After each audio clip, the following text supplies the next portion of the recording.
One pair of handcuffs, one silent Marine, and one mistake that would destroy an officer's career forever. The crowded gas station fell completely silent. A police officer slammed a decorated Marine against the hood of a patrol car while dozens of people watched, phones recording every second. No one stepped forward. No one asked questions. Then the Marine quietly whispered just 6 words. "Sir, you're making a terrible mistake." The officer laughed. "You don't get to tell me how to do my job." 5 minutes later, a convoy of black SUVs rolled into the parking lot. The crowd stopped recording. The officer's confident smile disappeared, because the man in handcuffs wasn't who anyone thought he was, and before this day ended, someone would lose far more than a badge. Before we continue, if you enjoy powerful military stories filled with justice, honor, and unforgettable endings, subscribe to the channel and turn on notifications. Now let's discover what really happened that afternoon. The scorching afternoon sun beat down on Highway 41 as travelers stopped at Mason's fuel stop. Families filled their cars.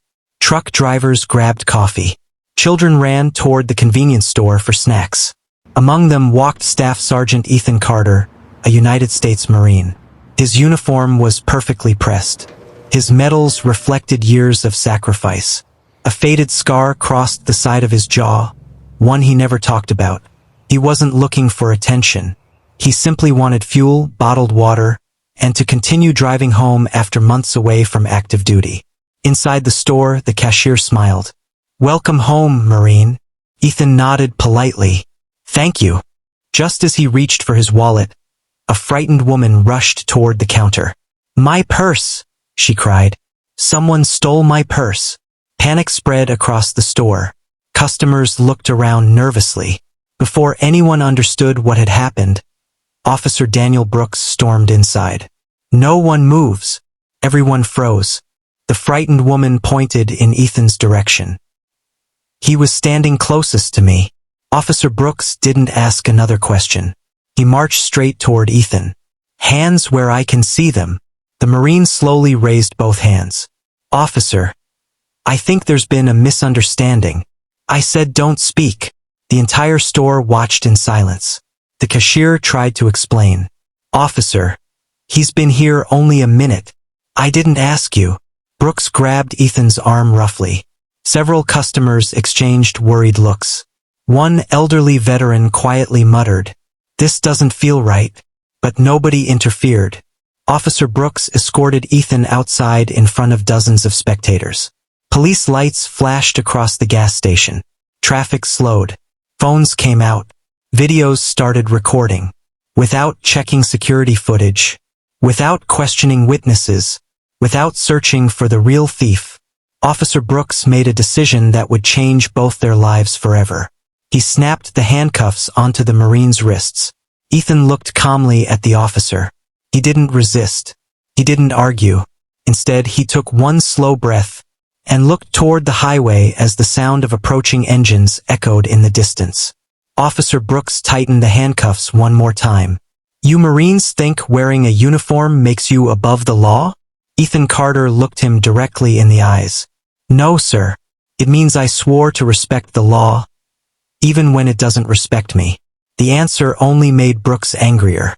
"Oh, you've got jokes." He pushed Ethan toward the patrol car. Around them, dozens of people watched in complete silence. Some whispered. Others kept recording with their phones. Inside the gas station, the elderly veteran who had spoken earlier shook his head. "I served for 26 years, he said quietly. "That Marine doesn't look guilty. He looks disciplined." The cashier nodded. "I tried telling the officer, but he wouldn't listen." Just then, a teenage employee ran outside, holding a tablet connected to the store's security cameras. "Officer, wait, I found the footage." Brooks didn't even turn around. "I don't need footage. I caught my suspect." The employee froze. "But, sir, the video." "I said enough." Ethan remained silent. He knew something Brooks didn't. About 2 miles away, a government convoy had just exited the highway. They were heading to the same gas station for a scheduled security stop. Back at the station, Brooks searched Ethan's pockets. He found only a military ID, a wallet, car keys, and a folded photograph. It showed Ethan standing beside an older man in a wheelchair, both smiling. "Who's this?" Brooks asked sarcastically. "My father."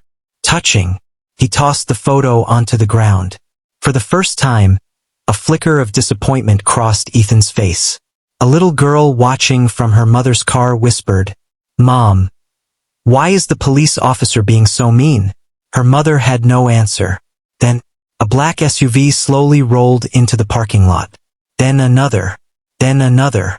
4 identical SUVs stopped in a perfect line. Everyone turned to look. The engines shut off. Men in dark suits stepped out, scanning the area with calm precision. The crowd instantly grew quiet. Brooks frowned. "Who are these people?" One of the suited officials walked directly toward him. "Officer, we're here regarding Staff Sergeant Ethan Carter." Brooks folded his arms. "He's under arrest." The official glanced at Ethan, then calmly asked, "On what evidence?" He matched the description. "Did you review surveillance footage?" No. "Did you interview witnesses?" No. "Did you recover the stolen purse?" No. The official stared at Brooks for several long seconds. Then he quietly said, "I suggest you review your decision." Brooks laughed. "I don't take orders from men in suits." The official reached into his jacket and displayed official government credentials. The smile disappeared from Brooks' face. He looked at the badge, then looked back at Ethan. For the first time since making the arrest, he began to realize that this situation was far bigger than he had imagined. And just as he opened his mouth to speak, the teenage employee came running out again, this time carrying a USB drive. Breathing heavily, he shouted across the parking lot, "We found the real thief, and it's all on camera." The teenage employee ran across the parking lot, barely able to catch his breath. "I found it. It's all on the security cameras." The entire gas station turned toward him. Officer Daniel Brooks snatched the USB drive from the teenager's hand. "You expect me to believe a kid?" Before the teenager could answer, one of the government officials spoke calmly. "Play the footage." Inside the gas station, the cashier connected the security system to a large monitor. Dozens of customers crowded around. The video began. The timestamp showed exactly 6 minutes earlier. Everyone watched as the frightened woman placed her purse on the coffee counter, then walked toward the refrigerator. A man wearing a gray hoodie quietly picked up the purse. He looked around, slipped out the back door, and drove away in a red pickup truck. The screen froze. Complete silence. Every eye slowly turned toward Officer Brooks. His face lost all color. The elderly veteran folded his arms. "I told you, that Marine wasn't your thief." Brooks immediately reached for Ethan's handcuffs. He stopped. The words wouldn't come out. Ethan quietly looked at him. "You searched me. You questioned no witnesses. You ignored the evidence. And you humiliated a Marine in uniform in front of an entire community." Brooks removed the handcuffs. "I'm sorry." Ethan rubbed his wrists, then picked up the old family photograph from the pavement. He carefully wiped the dirt away with his sleeve. "My father gave me that picture before my first deployment. I've carried it for 16 years. Brooks lowered his head. One of the officials stepped forward. His voice remained calm. "Officer Brooks, we're not here because Staff Sergeant Carter is famous. We're here because every citizen deserves a fair investigation." The crowd nodded. Several people stopped recording. Others quietly apologized to Ethan. The frightened woman who had reported the purse theft walked over with tears in her eyes. "I'm so sorry." Ethan smiled gently. "You were scared. I understand." Just then, a second patrol unit pulled into the station. The dispatcher stepped out holding a printed bulletin. "We found the real suspect. The county sheriff arrested him 20 miles north. The same gray hoodie, the same red pickup truck, and the stolen purse was recovered intact." Officer Brooks stood completely speechless. He realized the entire incident could have been avoided if he had taken just 2 extra minutes to review the evidence. As Ethan prepared to leave, the little girl from earlier ran up to him. She held out a tiny American flag she'd been waving from the back seat. "Thank you for serving." Ethan accepted it with a smile. "Thank you." As he walked back to his truck, the government official looked at Officer Brooks. "The uniform you're wearing, and the one he's wearing, both represent public trust. The difference today wasn't the uniforms. It was who remembered that responsibility."